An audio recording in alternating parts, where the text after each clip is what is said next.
Hello everyone, कैसे हो आप लोग। So today I am highly interested to talk about physical significance of gradient. होता क्या है कि चीज़ें हम पढ़ते आ रहे हैं, ग्रेडियंट, डाइवर्जेंस, कर्ल, और हमें पता भी है कि when del operator operates on scalar field then we get a vector quantity and it is known as gradient. But what is the real meaning, what is the physical significance of gradient, तो आज के lecture में हम इसी topic पे discuss करेंगे। So let's start. Suppose we have a scalar function phi which depends on x, y and z variables, and we know that del operator I cap del by del x plus j cap del by del y plus k cap del by del z in Cartesian coordinate system. So now we have to operate this operator on scalar function. So we get del phi, and del phi can be written as del phi by del x I cap plus del phi by del y j cap plus del phi by del z k cap. So this term is known as gradient of phi, and it gives a vector quantity, and we know that vector quantity gives two information. First one is magnitude and second one is direction.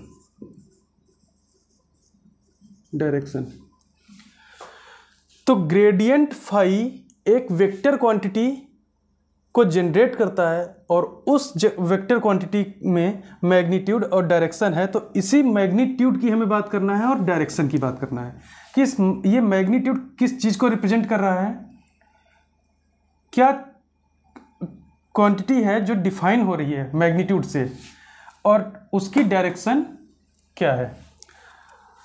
तो सबसे पहले हम del phi को magnitude और direction के form में लिख लेंगे। हालांकि ये लिखा हुआ है, लेकिन एक हम प्रॉपर वे में लिखेंगे और उसी से हम ग्रेडियंट ऑफ फाई को डिफाइन करेंगे। तो उसके लिए हमें करना क्या है, दो इक्विपोटेंशियल सरफेस चूज करना है। इसको हम लेवल सरफेस भी बोलते हैं। तो लेवल सरफेस का मतलब यही है कि हर एक पॉइंट पे स्केलर फील्ड सेम रहेगी। तो एक स्केलर फील्ड फाई चूज किया मैंने इस सरफेस पे, this is S1, and S2 surface पे scalar field phi plus d phi. So change of scalar field will be d phi. So this is d phi, difference in these two scalar functions is d phi.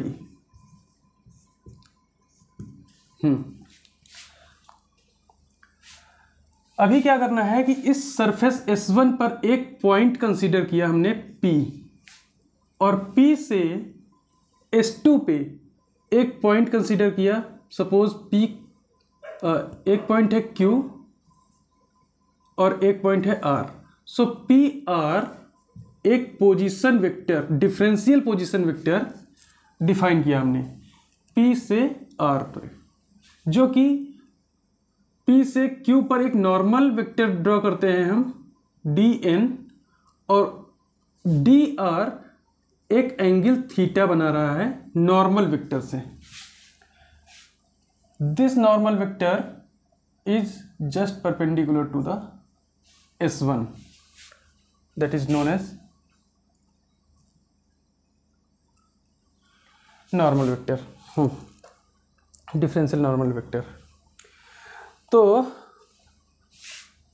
अगर हम बात करें इस dr की particular, तो dr can be written as I dx plus j dy plus k cap D Z. dr can be defined as I dx plus j dy plus k dz.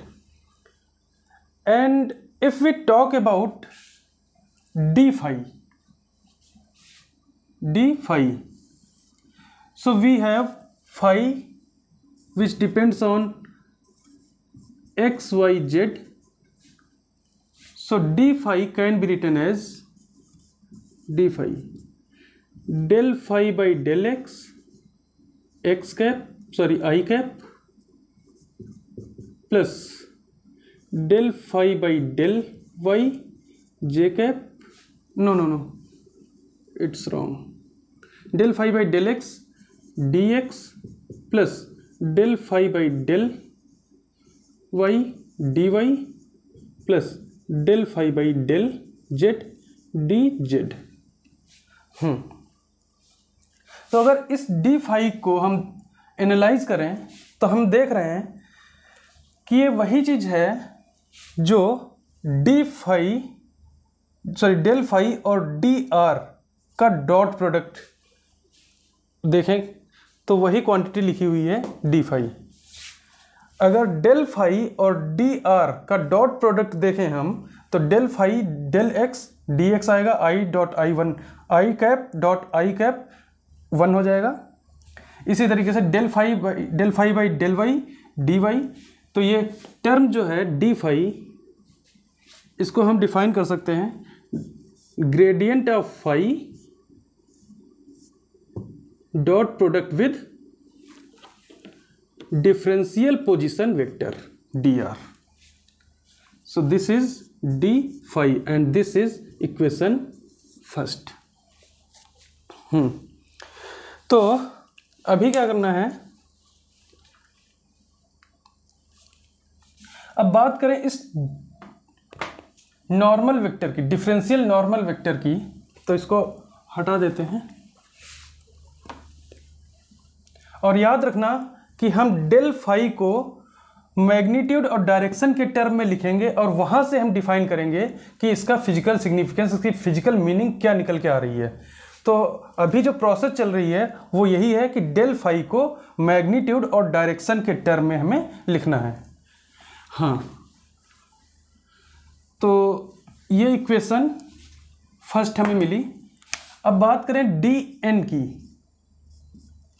So if we write dn in terms of dr, so we can write dr cos theta, क्योंकि dr का projection dn है तो dr cos theta मिलेगा। अब इस dr cos theta को अगर vector form में लिखेंगे तो डॉट प्रोडक्ट मिलेगा normal unit vector n cap dot dr, क्योंकि हमें पता है कि एक वेक्टर a है और एक वेक्टर b है और इन दोनों का अगर हमें डॉट प्रोडक्ट लिखना है तो a डॉट b होता है a b cos थीटा। अब इसमें से अगर कोई एक यूनिट वेक्टर है, suppose this is unit vector, so n dot b is equal to n dot इसका मैग्नीट्यूड 1 और b cos थीटा। तो b cos थीटा को हम n डॉट b लिख रहे हैं, यहाँ पर डी आर कॉस थीटा को हम एन डॉट डी आर लिख रहे हैं। ठीक, d n, so d n is equal to n dot n cap dot d r. Now if we talk about d phi in terms of d n, so d phi can be written as when we moves from p point to q point, then we get d n and the change in scalar field is d phi. So d phi can be written as del n by del phi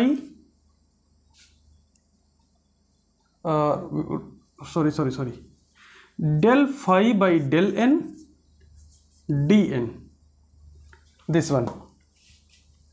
And now putting this value, equation second, from equation second, putting this value in this equation, so we get d phi is equal to del phi by del n and dn is equal to n cap dot dr, this one, and this is equation third.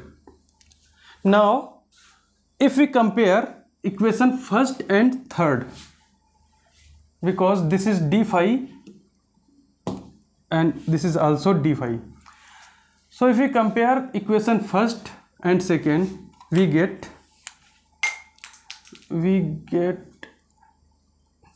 del phi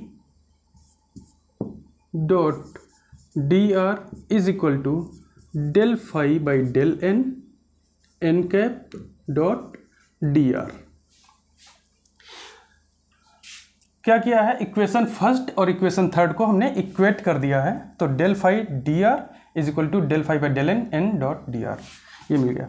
इसके बाद हम देख सकते हैं dot product है तो D R cancel हो जाएगा, del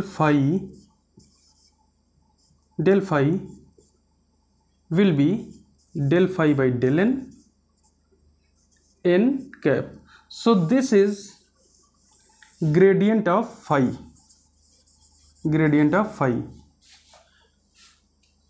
which is written in terms of magnitude and direction. So this quantity, this is magnitude and its direction is n cap direction. तो अभी हमें ग्रेडियंट फाई को हमने del phi by del n और n cap के term में लिखा है। अब यहीं पे हमें देखना है कि del phi by del n क्या है, ये किस चीज़ को रिप्रेजेंट कर रहा है, और एन कैप ये डायरेक्शन कौन सी डायरेक्शन है। तो इस चीज़ को डिफाइन करना है, यही है फिजिकल सिग्निफिकेंस। अगर हम इसको प्रॉपरली डिफाइन कर लेते हैं तो हमें फिजिकल सिग्निफिकेंस, फिजिकल मीनिंग पता चल जाएगी ग्रेडियंट की। तो ज़रा इसको डिफाइन करते हैं सही से। आप ये सब देख चुके हैं तो इसको हटा देते हैं। हाँ, अब देखते हैं, ये रहेगा फाई, ये फाई है। Del phi by del n, ये एक्चुअली है क्या, इसको यहाँ पर लिखते हैं पहले। Del phi is equal to del phi by del n cap. So this is magnitude of gradient phi at any point। इतना क्लियर हुआ। This is magnitude of gradient phi at any point P and it represent the rate of change of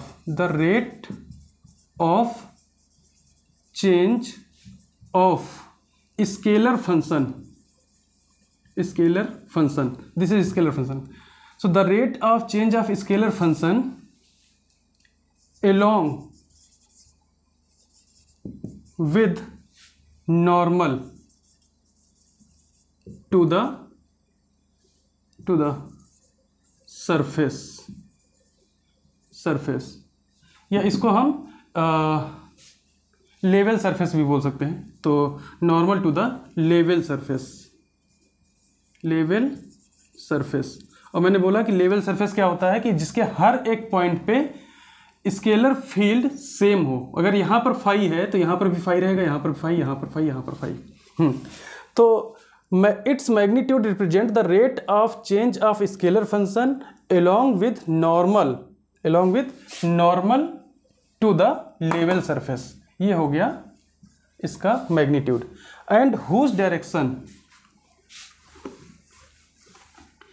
and its direction, so whose direction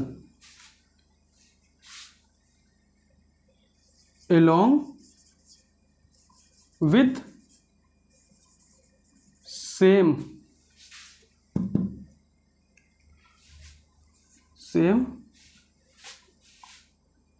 normal vector,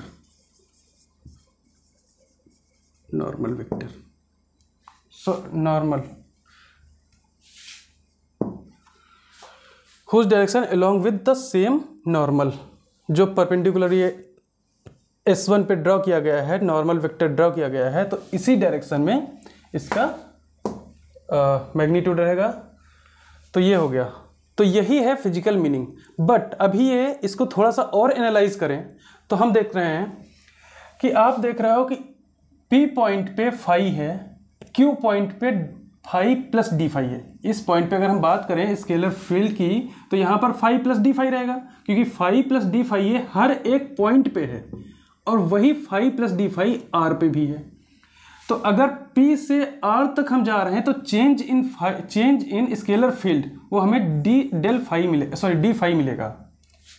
अगर बात करें हम along P to R तो ये change in scalar field मिलेगा d phi. अगर हम बात करें एलोंग P टू Q तो ये भी हमें मिलेगा डी फाई। कैसे? Phi plus d phi minus phi, तो यही डी फाई आएगा इस पॉइंट पे भी और इस पॉइंट पे, दोनों इस पॉइंट पे, क्योंकि लेवल सरफेसेस हैं। बट अगर हम rate of change of phi with respect to p r देखें और rate of change of d phi with respect to p q देखें, तब डिफरेंट थिंग मिलेगी हमें। कैसे? क्योंकि p r is greater than p q, p r is greater than p q, और p q जो है ये शॉर्टेस्ट डिस्टेंस है बिटवीन S1 एंड S2। यहां पर हम लिख सकते हैं, इसको हटाते हैं, अगर सही से देखें तो P Q is shortest distance between S1 and S2। तो इस डायरेक्शन के अलोंग जो rate of change of field रहेगा वो मैक्सिमम रहेगा। कहने का मतलब है ग्रेडियंट फाई की value in this direction maximum रहेगी। आप देखोगे तो ग्रेडियंट डेल फाई अगर हम निकालते हैं del phi along p q direction, तो ये आएगा, ये आ रहा है del phi by del n cap. और अगर हम पी इसके अलोंग देखें तो del phi is equal to del phi by del r d r, sorry क्या है, हाँ डेल आर, और ये r cap in this direction. But हमें चेंज इन, ये डेल फाई पहली बार तो नहीं होगा, हाँ, change in scalar field with respect to position vector d r and change in scalar field with respect to normal vector del n, इन दोनों में अगर कंपैरिजन करें तो हमें मिलेगा ये हाईएस्ट वैल्यू मिलेगी, हाईएस्ट वैल्यू, या ये कहें ग्रेटेस्ट वैल्यू। तो इसको अगर हम एग्जैक्टली डिफाइन करें तो यही मिलेगा कि it is the rate of change of, it is the maximum rate of change of scalar function along with normal to the surface, normal to the level surface, या ये कहें the maximum rate of change of scalar function with respect to, इसको और अच्छे से define करेंगे हम, with respect to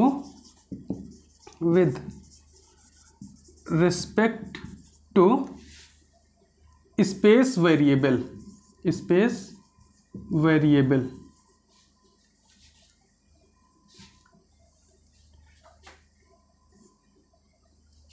ये मतलब स्पेस वेरिएबल में, अगर स्पेस वेरिएबल कई सारे हैं तो हम उस वेरिएबल के करस्पॉन्डिंग ग्रेडियंट फाई निकलेगा जिसके करस्पॉन्डिंग, जिस वेरिएबल के करस्पॉन्डिंग मैक्सिमम रेट हमें मिलेगा, तो उसकी direction, whose direction will be along that change. तो जिस डायरेक्शन में मैक्सिमम रेट ऑफ चेंज मिलेगा वो डायरेक्शन होगी ग्रेडियंट फाई की। आपको समझ में आ गया होगा। कहने का मतलब ये है कि यहाँ पर दो डायरेक्शन थी, डी एन और डी आर। तो डी एन के करस्पॉन्डिंग हमें maximum rate of change of phi मिल रहा है, क्योंकि ये शॉर्टेस्ट डिस्टेंस है। तो ग्रेडियंट फाई जो निकलेगा डेल फाई, वो इसी डायरेक्शन में निकलेगा, इसी वेक्टर के अलॉन्ग निकलेगा, इस डायरेक्शन के अलॉन्ग निकलेगा। तो del phi will be del phi by del n n cap. ये तो अभी जहाँ तक मुझे लग रहा है कि ये आपको फिजिकल मीनिंग इसकी समझ में आ गई होगी। फिर से देख लो कि डेल फाई को हमने डिफाइन किया del phi by del n n cap. इसका मतलब यही हुआ कि डेल एन जो है, ये डेल एन या डी एन देखें तो डी एन एक शॉर्टेस्ट डिस्टेंस है। अगर हम इस पॉइंट से कई सारी डिस्टेंसेस बनाएं इस S2 सर्फेसेस पे, तो जो पी क्यू के करस्पॉन्डिंग हमें डिस्टेंस मिलेगी वो शॉर्टेस्ट डिस्टेंस है डी एन। सो अगर ये शॉर्टेस्ट डिस्टेंस है तो इस पूरे की वैल्यू जो है मैक्सिमम मिलेगी, maximum. So it can be defined as maximum rate of scalar field with respect to space variable. Space variable मतलब डी एन, अगर सपोज यहाँ पर एक्स एक्सिस होता, ठीक है, और इस तरीके से कई सारे हमें इस पॉइंट से डिस्टेंसेस मिल रही हैं, तो मैक्सिमम चेंज जो होगा वो इस एक्स एक्सिस के अलोंग होगा। तो del phi by del x यहाँ पर आ जाएगा। और उसकी डायरेक्शन क्या होगी, उस जिस डायरेक्शन में चेंज हमें मैक्सिमम रेट ऑफ चेंज मिल रहा है वही उसकी डायरेक्शन होगी। तो ये है फिजिकल सिग्निफिकेंस ऑफ ग्रेडियंट। और अगर अब इसको हम कोई एग्जांपल लेके अगर देखना चाहें तब भी देख सकते हैं। तो एक मैथमेटिकल एग्जांपल लेते हैं, फिर समझते हैं।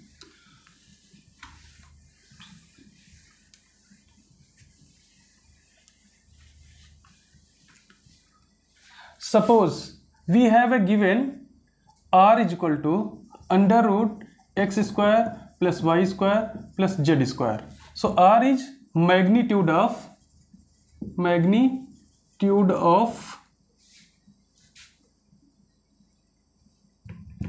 position vector. So this is magnitude, and if this is magnitude then it is scalar function. So अगर इसका हम ग्रेडियंट देखें डेल आर, तो ये हमें मिलेगा i del by del x, यहाँ पर आएगा under root x square plus y square plus z square plus j cap del by del y under root x square plus y square plus z square and plus k cap, so del by del z under root x square plus y square plus z square। Differentiate करते हैं तो मिलेगा यहाँ पर i cap, और इसका differentiation करेंगे तो आप देखोगे कि under root x square plus y square plus z square मिलेगा 1 by this, and x square का फर्दर डिफ्रेंशिएशन 2x, और ये 1/2 ही आएगा, 1 बाई, हाँ ठीक, प्लस इसी तरीके से तो j cap 2y by 2 under root x square plus y square plus z square plus k cap 2z by 2 under root x square plus y square plus z square. इसका differentiation करोगे तो यही मिलेगा, 2 cancel, and here we get i cap x, या ये लिखें x i cap plus y j cap plus z k cap, and नीचे common मतलब LCM x square plus y square plus z square. अगर इसको सही से देखें तो हमें दिखेगा ये कि ये ऊपर पोजीशन वेक्टर लिखा हुआ है और ये मैग्नीट्यूड लिखा हुआ है। तो r vector r divided by magnitude of r, या इसको आर से रिप्रेजेंट कर लेते हैं, चलो। और ये आपको पता है कि ये यूनिट वेक्टर रहता है आर कैप। तो आप देख रहे हो कि del gradient of magnitude of position vector क्या निकल के आ रहा है, आर कैप, ये है। अभी मैंने फिजिकल सिग्निफिकेशन बताया ग्रेडियंट का क्या होता है, ग्रेडियंट ऑफ स्केलर फंक्शन क्या रहता है। तो अब इसको देख के आप एक्सप्लेन करो जरा कि इसकी मीनिंग क्या निकल रही है। इसका मतलब ये है कि इसका अगर मैग्नीट्यूड देखें, मैग्नीट्यूड तो ये 1 है और डायरेक्शन है आर कैप, इसको हम रेडियल डायरेक्शन भी बोलते हैं, रेडियल वेक्टर, रेडियल डायरेक्शन। तो जो maximum rate of change of यहाँ पर क्या रहेगा, स्केलर फंक्शन है, स्केलर फंक्शन ये आर एक तरीके से डिस्टेंस है, ठीक।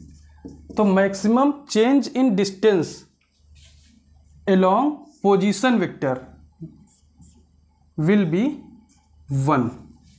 अगर ओरिजिन पे हम देखें 0 से पोजीशन वेक्टर की तरफ जाएं तो पोजीशन वेक्टर के अलोंग जो मैक्सिमम रेट ऑफ चेंज मिलेगा वो हमें 1 मिलेगा। तो ये है ग्रेडियंट की कहानी और फिजिकल सिग्निफिकेंस आप समझ में आया होगा जहाँ तक मुझे लग रहा है। तो ठीक है, अगर कुछ थोड़ा सा भी डाउट है तो कमेंट में लिखना, जिसको हम दूसरे लेक्चर में फिर से क्लियर करेंगे। और नेक्स्ट लेक्चर हमारा रहेगा फिजिकल सिग्निफिकेंस ऑफ